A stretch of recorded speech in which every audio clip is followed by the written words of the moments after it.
అంటే ఈరోజు యాక్టివిటీ ఏంటంటే మనం కథ చెప్పుకుందాం అన్నమాట. కథ చెప్పుకుందామా? ఇప్పుడు మీకు చెట్లు గురించి తెలుసు కదా. చెట్లు ఉన్నాయా మీ ఇళ్ళల్లో? చెట్లు ఉన్నాయా? ఏమేమి చెట్లు? ఏం చెట్టు ఉంది మీ ఇంట్లో? పెద్దగా చెప్పాలి. Very good. మీ ఇంట్లో ఏం చెట్లు ఉన్నాయి? Very good. మీ ఇంట్లో ఏం చెట్లు ఉన్నాయి? జామ చెట్లు ఉన్నాయా? ఓకే. ఆ చెట్లు బాగా పెరగాలంటే ఏం చేస్తాం మనం? నీళ్లు పోయాలి. నీళ్లు పోస్తే చెట్లు ఎలా అవుతాయి? పెద్ద. మన చుట్టూ చెట్లు ఉంటే బాగుంటుందా బాగుండదా? బాగుంటుందా బాగుండదా? చెట్లుంటే ఎలా ఉంటుంది? ఏం బాగుంటుంది చెట్లుంటే? చెట్ల వల్ల మనకి ఏంటి ఉపయోగం? ఏంటి చెట్లుంటే ఏంటి ఉపయోగం? బాగా గాలి వస్తుంది, చల్లగా ఉంటుంది. చెట్ల నుంచి మనం పూలు పండ్లు అన్నీ కోసుకోవచ్చు అనమాట. అలాగే ఇప్పుడు మీ చేతులు మురిగ్గా ఉన్నాయనుకోండి, ఆ మురికి చేతులతో తింటామా మనం? తినం. ఏం చేస్తాం? కడుక్కొని. అలాగే మురిగ్గా ఉండే చైర్లో కూర్చుంటారా మీరు?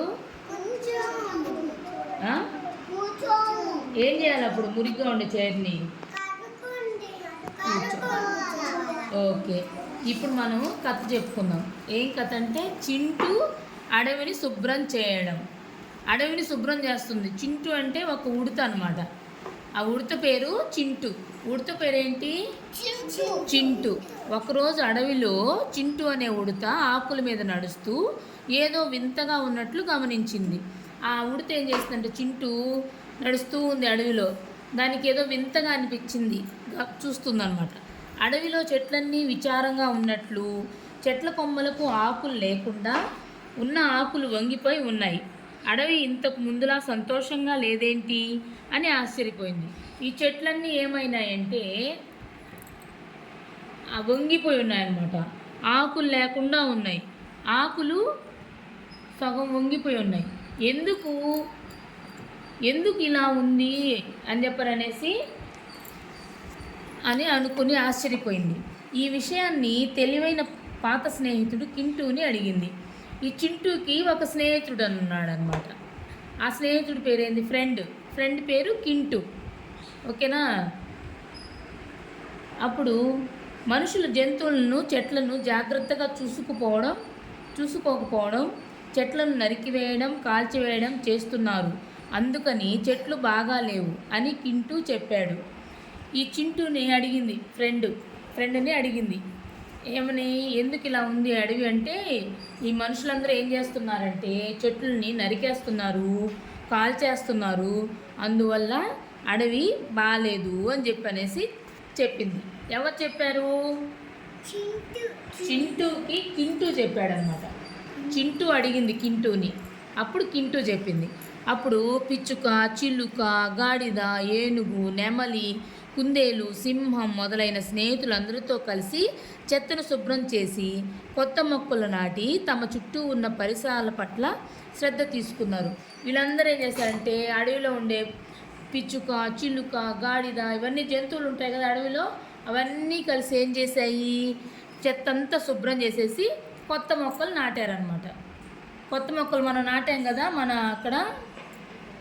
మన తోటలో నాటాం కదా, అలాగే నాటారు. ఇలా కొద్ది రోజులు గడిచేసరికి అడవిలో మార్పు వచ్చింది. మొక్కలు పచ్చగా మారాయి, పువ్వులు చక్కగా విచ్చుకున్నాయి, జంతువులన్నీ తిరిగి ఆనందంగా ఆడుకోవడం మొదలుపెట్టాయి. కొద్ది రోజులైన తర్వాత మొక్కలన్నీ పెద్దగా వచ్చేసి, ఆకులు పచ్చగా వచ్చేసి, అవతల పూలు పూసాయన్నమాట. ఈ జంతువులన్నీ ఆడుకుంటున్నాయి. తమ ఇంటిని మరియు పరిసరాలను కాపాడుకోవడానికి తమలాంటి చిన్న జంతువులు కూడా పెద్ద మార్పుని తీసుకురాగలుగుతాయని వాటికి అర్థమైంది. ఇలా పరిసరాలని అంటే మన చుట్టూ ఉండే ప్రదేశాన్ని కాపాడుకోవాలంటే మనం ఏం చేయాలి? మొక్కలు పెంచాలి. మీ ఇళ్ళల్లో మొక్కలు పెంచాలి, మన స్కూల్లో పెంచుకోవాలి, మొక్కలు పెంచడం కాదు, వాటికి ఏం చేయాలి మనం? నీళ్లు పోయాలి. తమ ప్రియమైన అడవిని శ్రద్ధగా చూసుకుంటూ ప్రతి వారికి పర్యావరణం పట్ల శ్రద్ధ తీసుకోవడం యొక్క అవసరాన్ని గురించి వివరించసాగాయి. అప్పుడు ఇవన్నీ ఏం చేశాయంటే మొక్కలు పెంచడం వల్ల ఉండే ఉపయోగం గురించి చుట్టూతా ఉండే వాటికి చెప్పాయన్నమాట. ఎవరు చెప్పారు? చింటూ కింటూ. చింటూ కింటూ ఎవరు? వాళ్ళు ఉడతలు మళ్ళీ ఫ్రెండ్స్ అన్నమాట. బాగుందా కథ? మరి క్లాప్స్ కొట్టండి.